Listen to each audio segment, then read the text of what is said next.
Bonjour à tous, je suis ravie de vous retrouver aujourd'hui pour ce nouvel atelier média. Aujourd'hui, on va vous parler de l'ère post-cookie.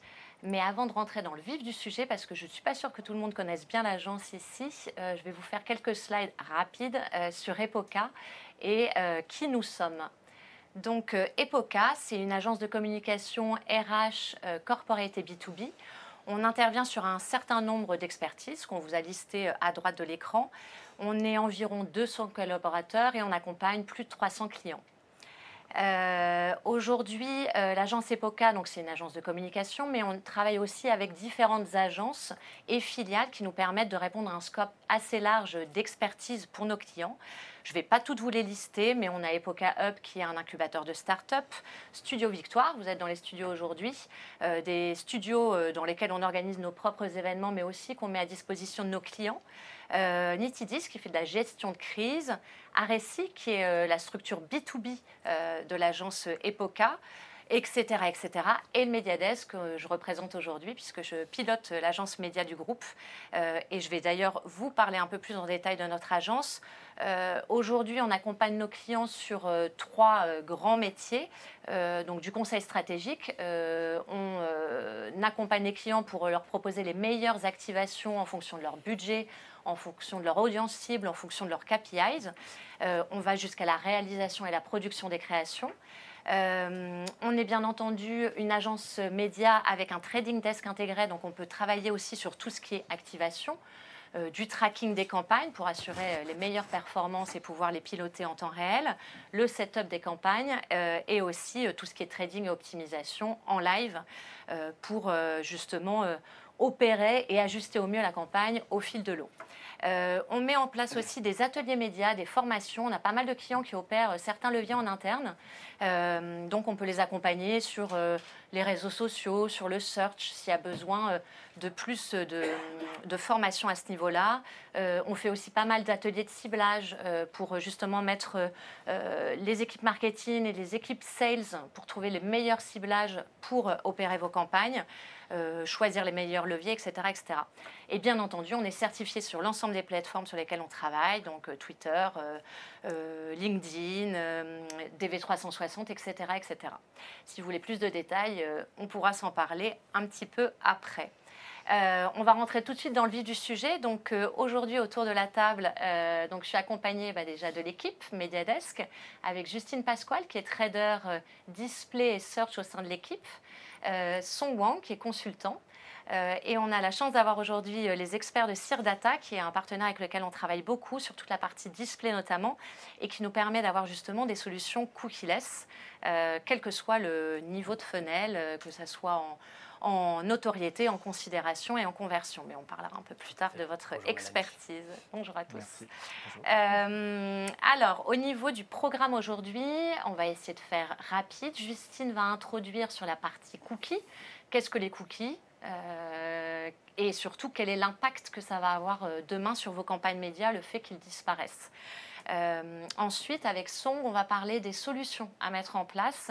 Vous, en tant qu'entreprise, qu'est-ce que vous pouvez mettre en place tout de suite pour pallier à cette disparition des cookies? Il y a des choses que vous pouvez faire vous-même et il y a aussi des choses qu'on peut faire dans le cadre de vos campagnes médias. On ne sera pas complètement perdu quand il n'y aura plus de cookies. Il y a plein de solutions qui existent, donc on verra ça avec Song. Et ensuite, on fera un focus vraiment sur la partie display avec les experts CIRData pour voir que voilà, il existe des solutions de ciblage qui vont nous permettre encore d'opérer de belles campagnes, quel que soit votre objectif.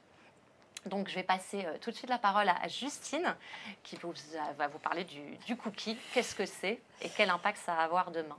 Voilà, donc bonjour à tous. Avant qu'on rentre vraiment dans le vif du sujet, on va refaire juste une petite introduction rapide sur le cookie et les différents types de cookies qu'on peut trouver.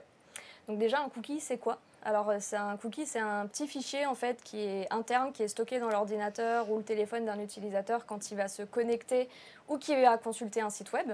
Et en fait, ce cookie conserve des données relatives à l'utilisateur pour une connexion ultérieure. Alors, selon le type de cookie, en fait, il peut servir à mémoriser l'identifiant de l'utilisateur, donner des informations sur sa navigation sur le site, et il permet également de le retrouver sur d'autres sites. Alors, il y a deux grosses typologies de cookies. Il y a les bons et les mauvais, entre guillemets. Donc, il y a les premiers, donc les cookies internes, ce qu'on appelle les cookies first party. Donc là, pour le coup, c'est des cookies qui sont déposés par le propriétaire du domaine sur le domaine en question et il permet d'enregistrer des informations relatives aux utilisateurs de son site.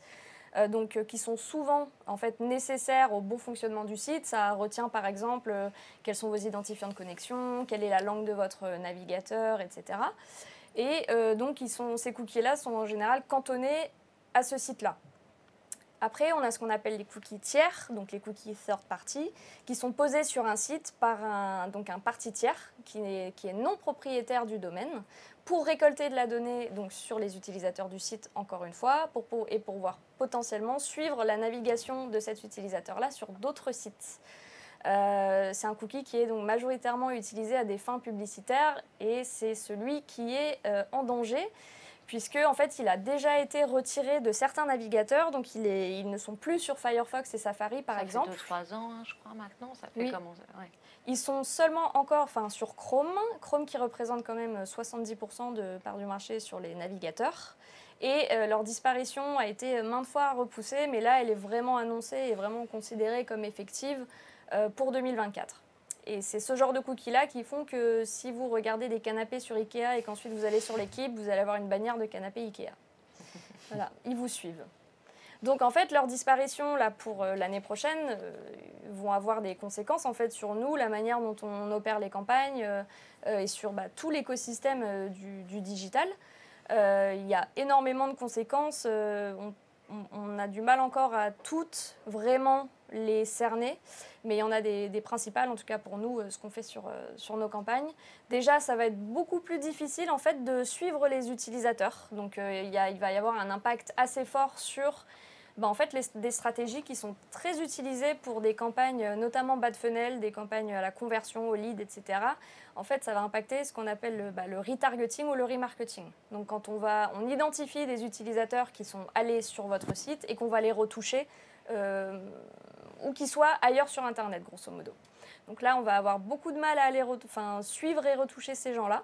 Et ça va également impacter d'autres stratégies comme l'extension d'audience ou le lookalike, où en fait on va aller créer des jumeaux statistiques, par exemple des visiteurs de votre site, et aller les toucher dans l'espoir qu'ils interagissent avec notre publicité. Donc ça, c'est déjà un gros point. Ensuite, ça va énormément impacter en fait, tout simplement les ciblages et les audiences qu'on utilise dans nos campagnes. Parce que quand on fait une campagne publicitaire, on cible des gens en particulier ou des types de métiers, des affinités, etc.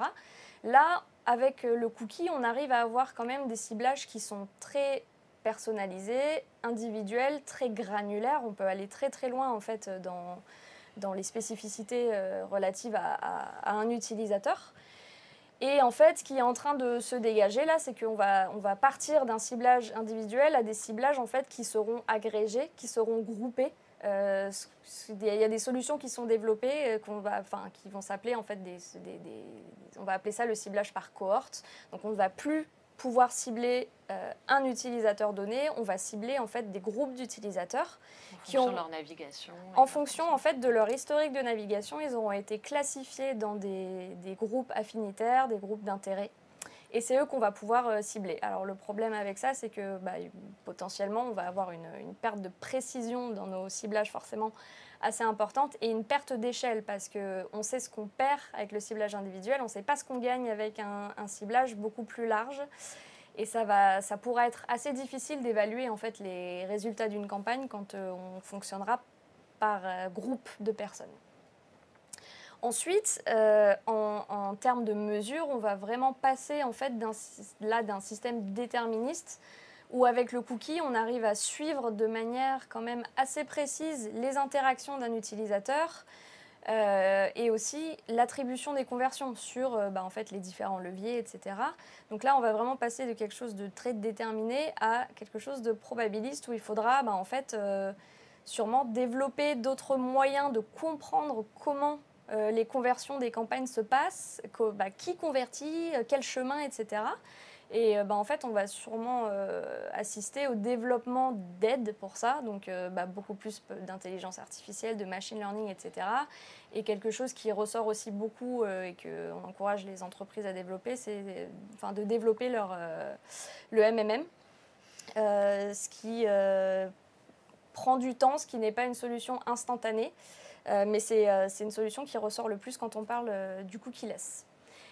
Et donc forcément, on va passer d'un système qui, alors il n'est pas parfait, mais il est quand même relativement homogène, dans le sens où en fait, grâce à un cookie, on peut vraiment avoir des identifications, des mesures, des suivis qui sont fins et qui sont vraiment liés à ce cookie-là, à une seule chose. On va passer en fait un système où pour avoir le même niveau de suivi, de mesure, etc., en fait, on va passer par des solutions multiples, solutions et dispositifs différents qui en fait également ne seront pas instantanés. C'est-à-dire qu'on va passer de mesures et de suivis qui peuvent être en temps réel ou très proches à des solutions qui vont être multiples et en plus vont potentiellement prendre du temps.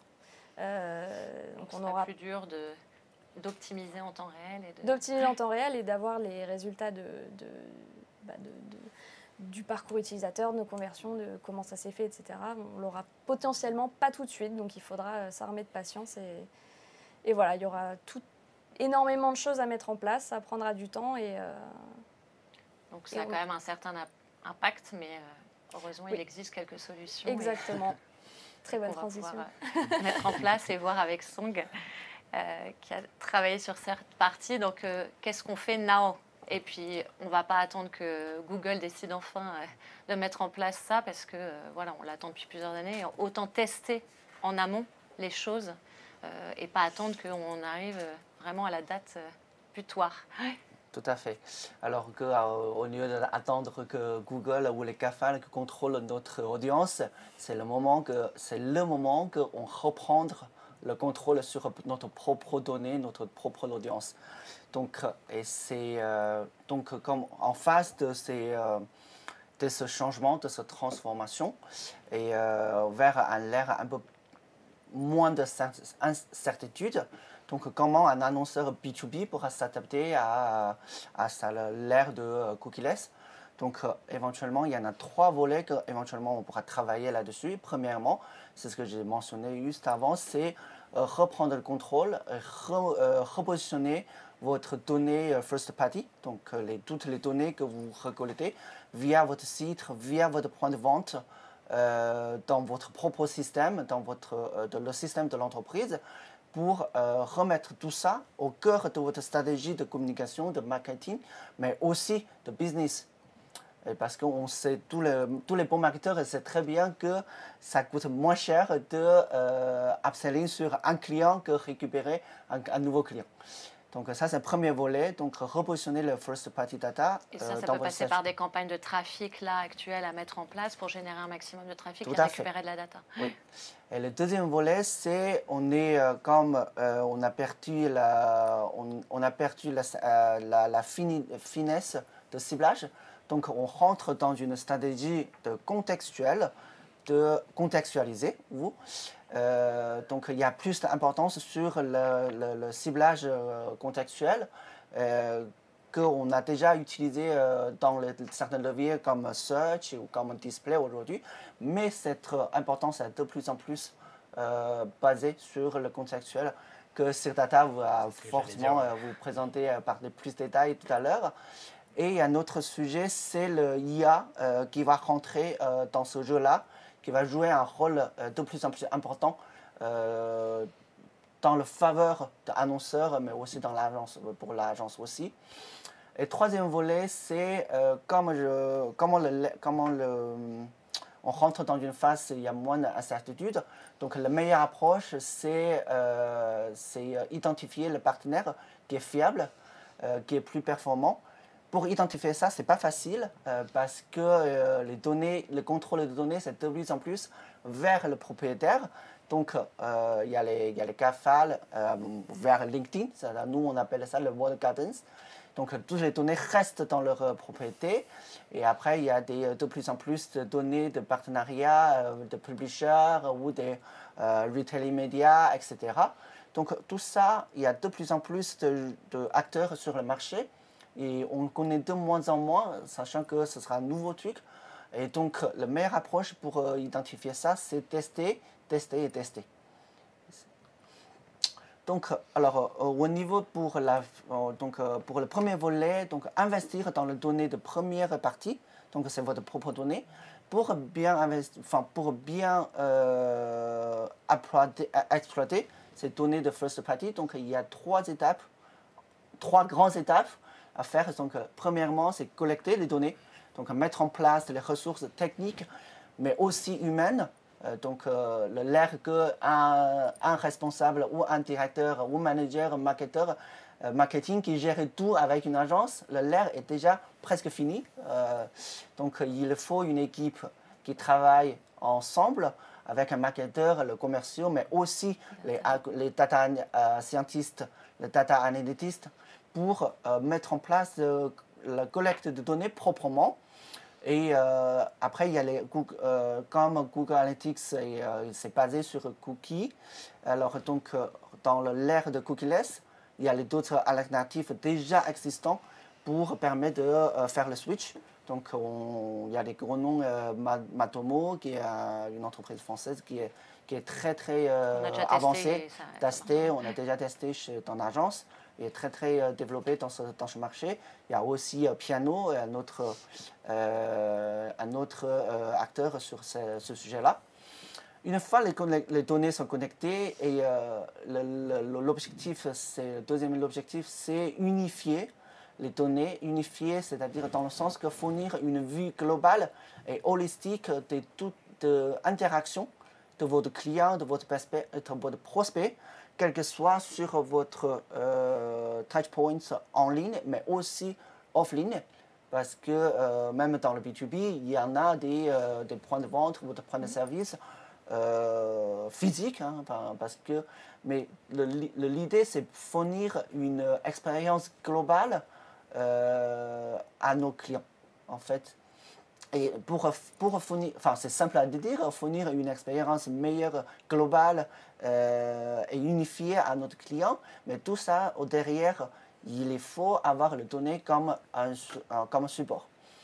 Donc, unifier une vue globale et heuristique, mais aussi le collecte de données, ça devrait permettre de construire et préciser et faire évoluer votre persona de decision maker.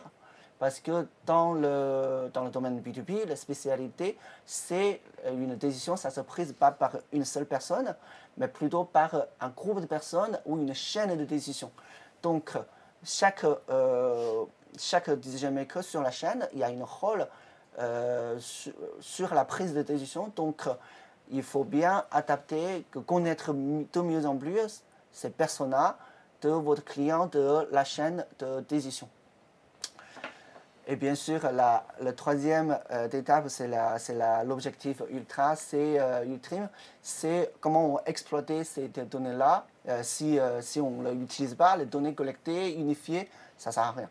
Donc pour utiliser les bases de données, on pourra utiliser dans de plus en plus d'applications, donc le retargeting, donc toute la partie ton propre données ou pouvoir réutiliser dans le levier genre LinkedIn, Meta, Display, Search, ça tout est déjà disponible, mais aussi dans le marketing automation, le nurturing, programme nurturing, mais aussi dans une campagne d'ABM, de mieux que vous connaissez votre client, votre persona, votre interlocuteur, son parcours, où il s'est arrêté. Ça s'est arrêté, mieux vous pourrez adresser le message le plus pertinent sur certains personas.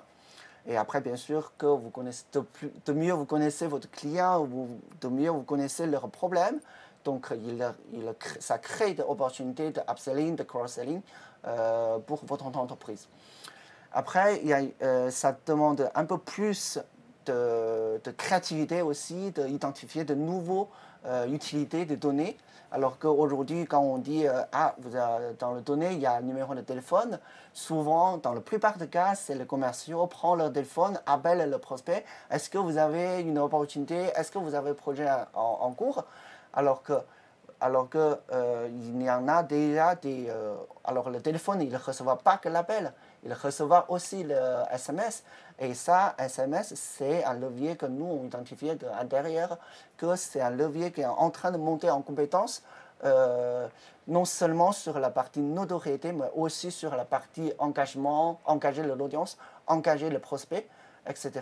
Donc, adresse postale, ce n'est pas seulement pour envoyer de votre flyer ou posture, il y a d'autres utilités qu'on pourra imaginer totalement. Petit gift ou des choses comme ça. Tout à fait.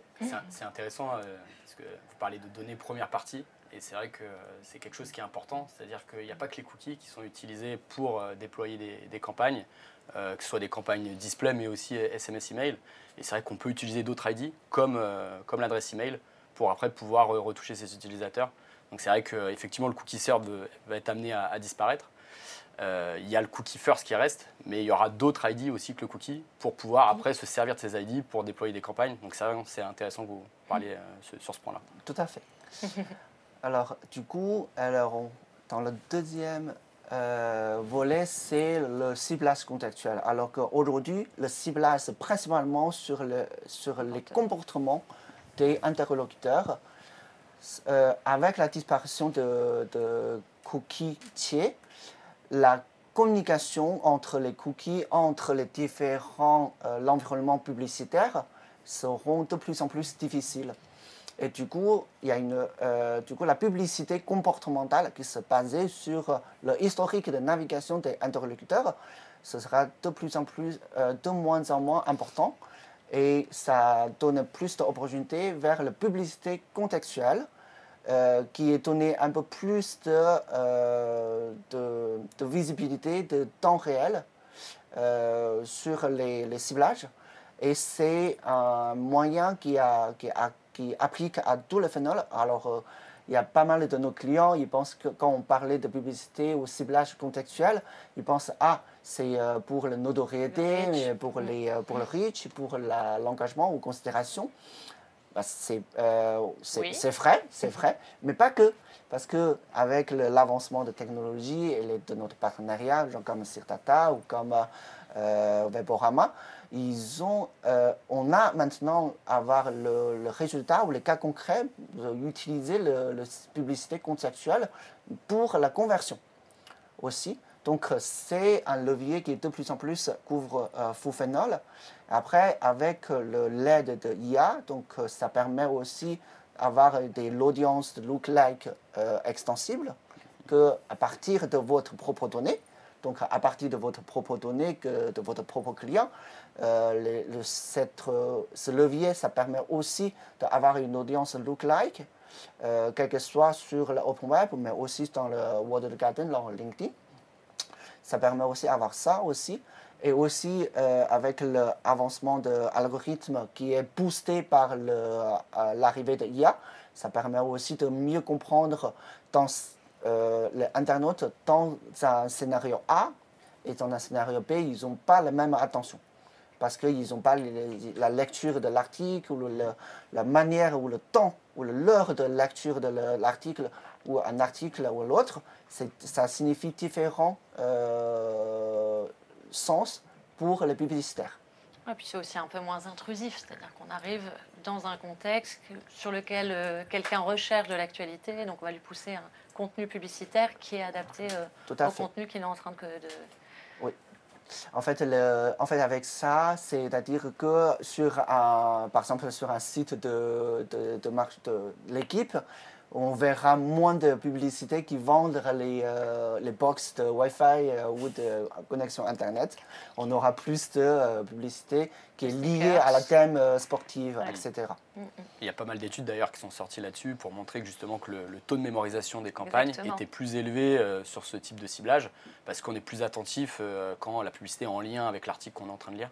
Tout à fait. Et c'est vrai que le ciblage contextuel, c'est un ciblage historique qui n'est pas nouveau, mais c'est important de préciser, et c'est bien que tu le dises, c'est que l'IA, je pense, lui a redonné aussi un petit vent de fraîcheur parce que ça a apporté une optimisation que peut-être il n'y avait pas il y a quelques années sur ce ciblage-là où on était uniquement sur le bon contexte, mais ça ne prenait pas en compte, comme tu le disais, le profil et le temps de lecture. Tout à fait. Très bien.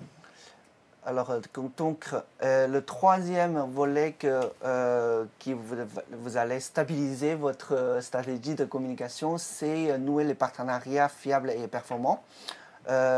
Donc, pour les partenaires que vous travaillez aujourd'hui déjà, donc les CAFAL, je pense que LinkedIn, c'est une plateforme inévitable dans le domaine de B2B. Donc, qui continue à innover en termes de ciblage et des formats. C'est comme on s'est parlé juste avant. LinkedIn, il vient de sortir une fonctionnalité de ciblage, ça s'appelle l'audience prédictive. Si vous avez suivi notre dernière LinkedIn A à Z, vous savez, connaissez déjà. Sinon, l'audience prédictive, c'est-à-dire que le LinkedIn, avec l'aide de IA, il arrive d'identifier l'audience in-market, c'est-à-dire l'audience, il est prêt, il cherche des solutions, il est prêt de convertir sur LinkedIn, qui est différent par rapport à une audience lookalike qui est justement avoir des profils similaires. Peut-être il n'est pas encore cherché les solutions existantes. C'est ça la grosse différence. Donc renforcer le partenariat avec les plateformes pour avoir les avantages, pour profiter de tous les avantages de nouveaux formats, nouvelles fonctionnalités, ça va vous donner des avantages dans la communication, dans l'acquisition pour les campagnes payantes. Et après, c'est continuer de tester tout ça pour apprendre, pour identifier le bon moyen, le winning formulaire, etc. Et n'oubliez pas que souvent aujourd'hui, on utilise tous ces leviers-là pour acquérir des leads ou des prospects, mais avec l'ère de cookieless, ça permet, il faut tenir en compte que cet levier, ça permet aussi d'enrichir votre donnée de propriété, c'est-à-dire que s'appuyer sur les données de LinkedIn pour nourrir votre propre donnée, parce que à la fin de la journée, c'est votre propre donnée qui donne plus d'importance, qui jouera le rôle plus important, plus stratégique dans votre communication et business. Après, deuxième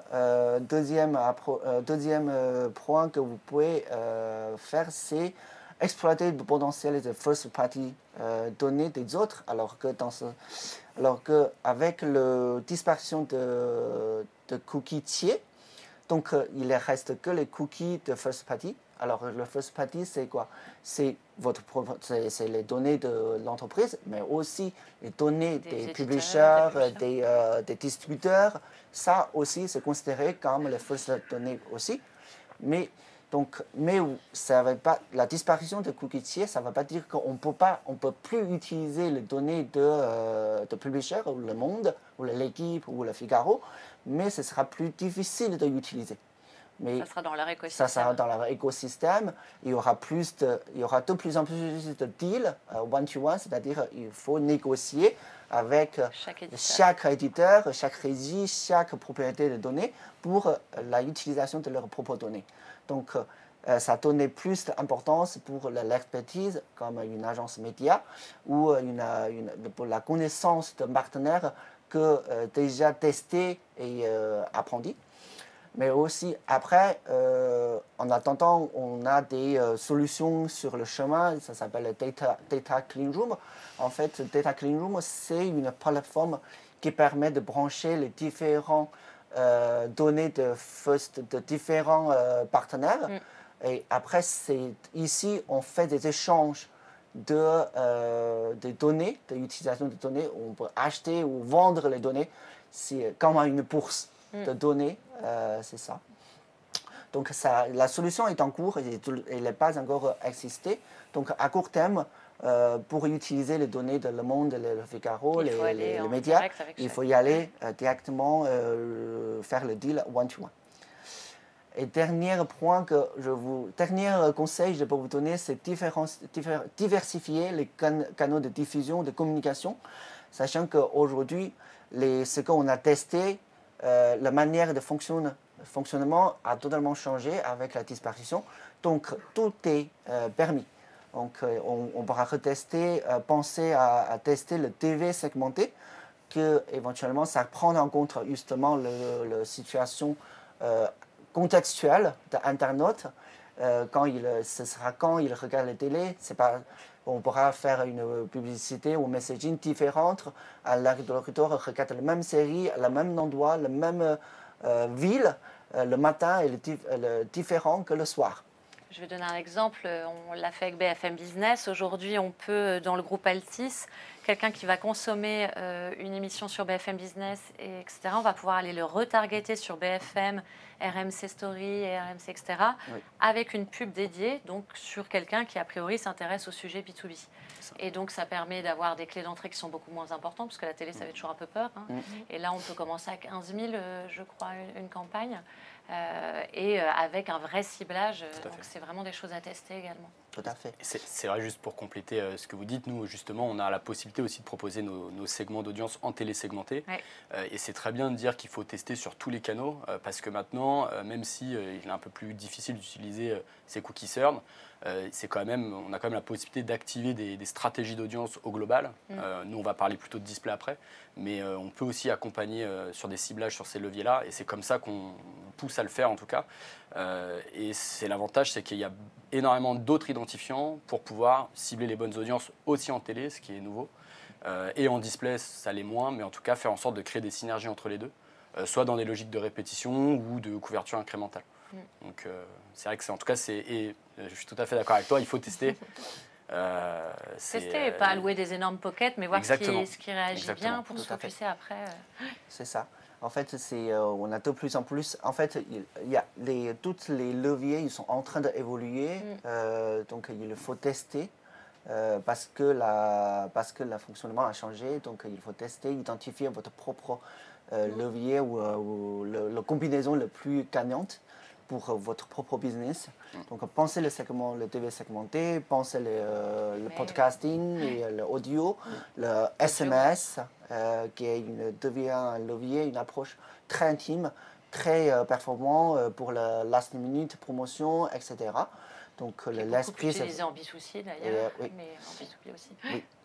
Justement, donc le B2C, il a un bon succès avec ce levier-là. Donc, on se demande pourquoi pas dans le domaine de B2B. Exactement. Donc, l'esprit, c'est vraiment tester, identifier votre propre combinaison le plus performante. Ok, merci Sandra. Et voilà, on va faire un petit focus maintenant sur la partie display. Avant de vous laisser la parole, alors il existe énormément de partenaires avec lesquels on travaille qui sont pour aller récolter de la data et des nouveaux moyens de ciblage. Donc, CirData, voilà, sur un provider de data. Mais il y a aussi les publishers, ce dont parlait Song, aller chercher la data sur chacun des sites et des partenaires en fonction de vos audiences et de vos objectifs. Il y a bien entendu tout ce qui est réseau, Facebook, LinkedIn, Google, dont Song parlait également. Et il y a tous les partenaires techno aussi, qui nous permettent à la fois avec une alliance data et techno d'aller toucher des cibles bien granulaires. Donc voilà, mais aujourd'hui on a décidé de se focuser sur la partie data et notamment avec CirData avec qui on travaille beaucoup dans le cadre de nos campagnes et qui vont nous présenter quelques best cases. Quel que soit le funnel, aujourd'hui on peut répondre aux objectifs des clients, que ce soit en notoriété, en considération ou en conversion. Exactement. Et vous avez des bons cas concrets avec des bons chiffres à nous présenter. Je te laisse la main sur la petite zapette. Exactement. C'est vrai qu'on est là pour vous présenter ces cas pratiques, vous montrer comment utiliser ces solutions cookieless concrètement en display. Merci déjà pour l'invitation. Merci aussi pour cet état des lieux complet. Nous, effectivement, en tant que data provider, c'est un sujet, le cookieless, qu'on traite quotidiennement. On accompagne tous les jours tous les acteurs du marché sur leur ciblage, cookies et maintenant cookieless. Avant de vous présenter ces cas concrets, peut-être vous faire un bref rappel de qui nous sommes et nos solutions. Donc nous, CirData, on est experts en ciblage. Notre job, en fait, c'est de créer des audiences pour vous permettre d'aller plus loin dans votre ciblage. Donc vous touchez des cibles toujours plus précises, et ce en B2B et en B2C, pour in fine améliorer les performances sur tous les objectifs marketing. Donc nous, on propose deux grandes solutions. La première, point important, vous êtes une boîte française. Et on est une boîte française, je ne l'ai pas précisé. C'est pour ça qu'on bosse beaucoup avec vous aussi. Exactement.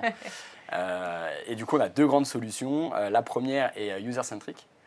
et donc va permettre de cibler des utilisateurs. Jusqu'à présent, on utilisait effectivement les cookies served pour ça. On a développé depuis maintenant un peu plus d'1 an une solution d'identifiant cookieless qui va permettre de continuer à cibler les mêmes utilisateurs, mais sans utiliser de cookies et en utilisant notre nouvelle ID. Donc vous avez en dessous des exemples de segments d'audience déjà créés que vous pouvez activer, que vous activez déjà régulièrement, comme les décisionnaires en entreprise, les entrepreneurs, les recruteurs, les artisans. Alors c'est des exemples, on peut en faire plein d'autres. Et bien, tous ces segments, aujourd'hui, on a la capacité de les retrouver en programmatique grâce à notre nouvel identifiant. Et la deuxième solution, elle, est content-centric. Vous en avez parlé aussi juste avant. Ça va être une solution contextuelle où là, on ne va pas cibler des individus, mais on va regrouper les bons contextes, les contextes qui intéressent les annonceurs pour faire en sorte de diffuser dessus. Pareil, on a pris quelques exemples en dessous où on peut vous proposer des segments pour diffuser sur de l'actualité business, sur des pages qui parlent de services financiers pour les entreprises, qui parlent de recrutement. Voilà, c'est des exemples, mais il y avait évidemment une infinie de segments possibles. Donc c'est via ces deux solutions qu'on va maintenant vous présenter les cas concrets, donc comment les appliquer en programmatique display. Et comme tu le disais Mélanie, on a décidé de suivre le tunnel de transformation client, du branding jusqu'à l'acquisition client, en passant par la considération. Donc pour ce qui est du branding, c'était une campagne en fait où notre partenaire, qui était cette fois-ci un acteur du betting, souhaitait apporter de la visibilité à une nouvelle offre auprès de sa cible. Donc c'était pour un dispositif impactant, avec des formats display, avec aussi un peu de vidéo. Et il a donc fait appel à nous pour toucher son audience. Et on lui a proposé plusieurs segments data en utilisant notre identifiant cookieless. Et donc comment on a fait ça? C'est très simple. Nous, en fait, on travaille avec un réseau de sites éditeurs partenaires qui nous donne accès à leurs données. Donc c'est aujourd'hui plus de 15 000 sites sur le marché français qui nous permet de récolter leurs données, mais aussi de effectivement récolter les identifiants. Donc jusqu'à présent, on posait des cookies pour pouvoir retrouver les utilisateurs qui étaient sur ces sites. Maintenant, c'est l'identifiant qu'on a créé, qui est basé non plus sur le cookie, mais sur l'adresse IP, qui va nous permettre d'identifier ces utilisateurs pour pouvoir ensuite les mettre dans des segments et les retoucher derrière. Et donc sur ces sites-là, on récolte plusieurs types de données. De la donnée sociodémographique déterministe qui est issue des espaces logués. Donc, dès qu'un utilisateur va se créer un compte, on va pouvoir récupérer son âge et son genre. En l'occurrence, cet acteur souhaitait toucher les 25-35 ans. Donc on a pu les identifier et les regrouper dans un segment. Et en plus de cette donnée sociodémographique, on peut récupérer de la donnée comportementale, qui elle est issue de la navigation des utilisateurs sur ces sites. On va pouvoir détecter via la navigation des centres d'intérêt, des intentions d'achat, des moments de vie, des profils aussi, comme justement des recruteurs. Et de la même manière, on va aller sélectionner les utilisateurs qui nous intéressent pour les regrouper dans un segment. Donc tout ce traitement de données et d'ID, c'est hyper important. Il est fait évidemment après consentement et donc respecte bien tout ce qui va être normes RGPD et de la CNIL. Une fois qu'on a toutes ces données, on les regroupe dans des segments qui vont intéresser l'annonceur et ils sont après poussés au sein des DSP pour être activés très facilement en programmatique. Voilà, donc c'est hyper important de comprendre en fait que nos nouveaux segments avec notre solution cookieless, il y aura exactement les mêmes personnes qu'à l'intérieur de nos segments qu'on activait avant déjà avec les cookies. Et surtout la même méthodologie pour qu'ils soient à l'intérieur. C'est juste en fait la manière de les reconnaître qui va changer. Et c'est pour ça que vous allez le voir ensuite, on retrouve des performances similaires aux cookies, en tout cas en termes de surperformance sur les KPI. Et justement, au niveau des résultats, sur cette campagne, déjà, il y a plusieurs choses à retenir. La première, c'est qu'on a permis une bonne couverture sur cible. On a permis à notre client de continuer à toucher son audience avec plus de 700 000 impressions diffusées auprès de sa cible, donc les 25-35 ans intéressés par les paris sportifs, et ce, sur un cadre de diffusion de qualité. Donc ça avait été mis en place côté Bayer. Vous avez des exemples de sites sur la droite, c'est le top site, donc des sites premium. Et ce qui est important aussi, c'est que ça a été fait sur tous les navigateurs. Donc pas uniquement Chrome, également Safari et Firefox. Et ça aussi, c'est une valeur ajoutée de cette solution.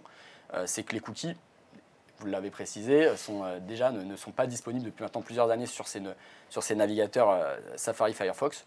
Nous, avec notre solution, on peut aussi diffuser dessus.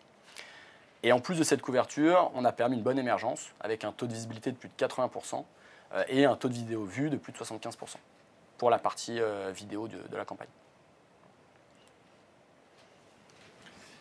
Merci Kevin pour la présentation donc de la partie branding. On va continuer dans le tunnel donc avec un objectif de considération et cette fois-ci donc avec une activation contextuelle. Pour ce cas-là, c'était un acteur de l'automobile qui souhaitait générer donc, du trafic qualifié afin de promouvoir son nouveau modèle de voiture utilitaire. Donc pour ce faire, on a fait cette création en 3 phases. La première phase, c'était l'analyse et donc la compréhension des pages. Donc ça, on l'a fait grâce à notre technologie propriétaire qui nous a permis vraiment de comprendre le sens profond du contenu. Et donc ça, on l'a fait via l'analyse de mots-clés, l'analyse d'expressions, d'associations de mots-clés ou de même de mots double sens, qui nous a permis vraiment d'être diffusés sur le bon contenu, le contenu ciblé. Dans un second temps, la création des segments, qui recoupait les contextes affinitaires de la campagne. Dans ce cas-ci, le contexte automobile utilitaire. Et enfin, la mise à disposition et les activations du segment en programmatique au sein des DSP. Ouais, ça, c'est intéressant. Juste une petite chose, c'est qu'aujourd'hui, quand on parle de solutions contextuelles, finalement, il y en a beaucoup sur le marché. Et en fait, ça regroupe plusieurs différentes solutions contextuelles. Il y en a certains qui vont parler de contextuel, mais c'est en fait uniquement un ciblage de rubriques ou un ciblage de mots-clés qui se trouvent dans les URL, sans forcément prendre en compte le sens de la page. Et c'est là, nous, justement, notre solution est intéressante. C'est comme le disait Sacha, on a un outil qui va vraiment comprendre le sens, parce qu'il va vraiment analyser en profondeur la page pour éviter, Sacha le disait, les mots double sens, ou alors même des pages qui parlent du contexte, mais en mal. Et ça peut arriver dans le secteur auto, où on peut être sur une page qui parle de la pollution. Pas forcément le bon moment de diffuser la pub à ce moment-là. Sauf à la limite si c'est pour une voiture électrique, où là c'est très bien. Mais du coup ça c'est intéressant et ça va permettre automatiquement aussi des meilleures performances. Oui. Le sentiment de l'article et le contenu et prendre en compte aussi, ça joue aussi le rôle. Par exemple, si une voiture, enfin justement, si le sentiment il est mauvais, alors que sur un modèle où il est très favori sur un autre modèle, il n'y a pas de sens qu'on pousse un nouveau modèle d'un autre client, alors que cette audience il est déjà très s'il voit qu'il a lu l'article et il y a un sentiment très favorable à ce modèle en concurrent. Donc, ça sera, si on poussait encore la publicité, c'est difficile de changer l'avis. Puis nous, en B2B, c'est souvent compliqué parce qu'on se retrouve à frôler le B2C. On a souvent des clients qui sont à la fois, on parlait je ne sais plus quel client tout à l'heure, mais voilà, donc justement d'avoir cette analyse un peu plus poussée, on ne va pas aller toucher les gens du B2C, mais on va aller vraiment aller toucher les gens du B2B. C'est vrai. Donc ça, c'est vraiment pertinent. C'est vrai. Et c'est vrai qu'après, c'est l'avantage aussi, c'est qu'il y a finalement aussi plus trop de limites sur le ciblage. On peut faire énormément de choses avec le contextuel, créer vraiment des segments sur mesure, et ça permet d'aller sur des contextes toujours plus fins, là où la data pourrait plus forcément aller parce qu'il manque de reach ou parce qu'il manque d'AGI justement. Donc du coup c'est encore plus intéressant pour ce point-là. Donc suite à la mise en place de cette campagne, on a pu en retirer de très bons résultats. Effectivement, on a plus de 7 millions d'impressions, donc en affinité avec la campagne comme on a pu le dire.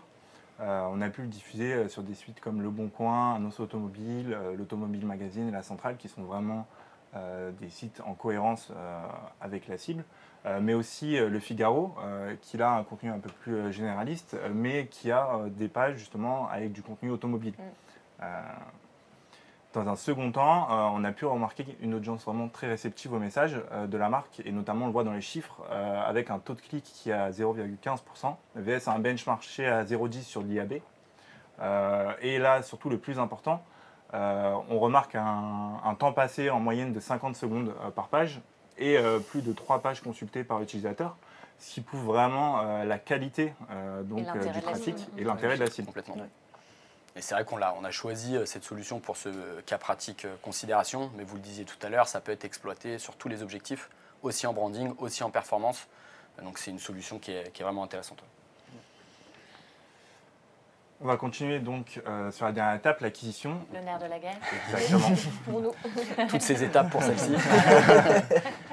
Et donc forcément, on va y revenir, l'ID cookieless, comme on a pu échanger dessus et comme Kevin a pu vous présenter sur la partie branding.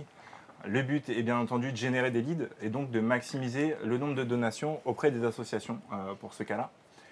Donc pour ce faire, on a mis en place 4 segments data, donc avec notre identifiant cookieless. Le premier, c'était vraiment ciblé sur les CSP+, puis ensuite sur les intérêts, donc avec un intérêt défiscalisation, un intérêt charité et sur les dons. Et enfin sur les CIO et les décisionnaires. Le but ici, c'était vraiment de pouvoir cibler les gens qui seraient aptes ou à même vraiment de participer à ces donations-là. Et enfin, quels sont les résultats qu'on a pu en tirer? Comme on a pu le dire tout à l'heure, comme Justine a pu le noter, on a pu diffuser sur tous les navigateurs, ce qui nous a permis de récolter plus de 400 000 impressions sur cible. Vous pouvez notamment voir donc une différenciation entre une actualisation sur data ou sans sur data. On peut voir que sur une actualisation sur data, on a fait un x2 sur le ROS, qui sont de très bons résultats justement pour ce milieu-là des donations et des associations. Pas évident. Donc, qui fait qu'on a eu un très très bon retour justement de la part des clients sur cette activation-là. Mais au moins, ils ont gagné d'argent. Parce que sans sur data, ils perdent d'argent. Oui, c'est ça. Ils sont rentables. C'est vrai que c'est un secteur qui est pas évident. Hein. Donc, le ROS, évidemment, varie en fonction des secteurs. Et il y avait juste on n'a pas parlé d'un cas pratique, vous en avez parlé tout à l'heure, justement, de données first party. Nous, on a aussi cette capacité de matcher nos données avec les données first party pour pouvoir ensuite faire en sorte, j'en parlais, les réexploiter en programmatique. Voilà, donc ça sera peut-être le cas pour un second webinaire. On pourra présenter ce cas pratique, mais on ne l'a pas intégré en tout cas. Ok, merci beaucoup à tous les deux. Merci à vous. En résumé, voilà, le marché il change tout le temps, la techno elle évolue, il se passe plein de choses, mais là nous on le voit plutôt comme un côté positif, c'est-à-dire que va falloir se réinventer. Il y a plein de solutions qui existent. Voilà, on l'a vu avec notre partenaire Sirdata, avec Song. Donc, on va aller vers un peu moins de granularité, mais avec aussi des campagnes qui vont quand même gagner en performance grâce aux solutions qu'on pourra mettre en place. Donc, on n'a pas peur, on y va. On a déjà testé plein de choses, nous, de notre côté. Donc, voilà, pour la conclusion, c'est continuer à tester. Et faut ça pas va avoir bien se peur passer. de se tromper parce que comme on est en terrain inconnu, de toute façon, c'est sûr, il y aura des ratés, des loupés, mais ce sera pour mieux réussir les campagnes, et mieux connaître les prochaines campagnes. Et surtout, il faut tester maintenant parce que les cookie search sont encore disponibles. Exactement. Ça permet de comparer et d'avoir peut-être plus d'insight pour le jour où ils seront plus dispo, avoir déjà ces connaissances pour déployer les bonnes stratégies à ce moment-là. Et acquérir de la first party data en faisant des campagnes de trafic sur site. Voilà. Bon, merci à tous. Merci beaucoup. Merci.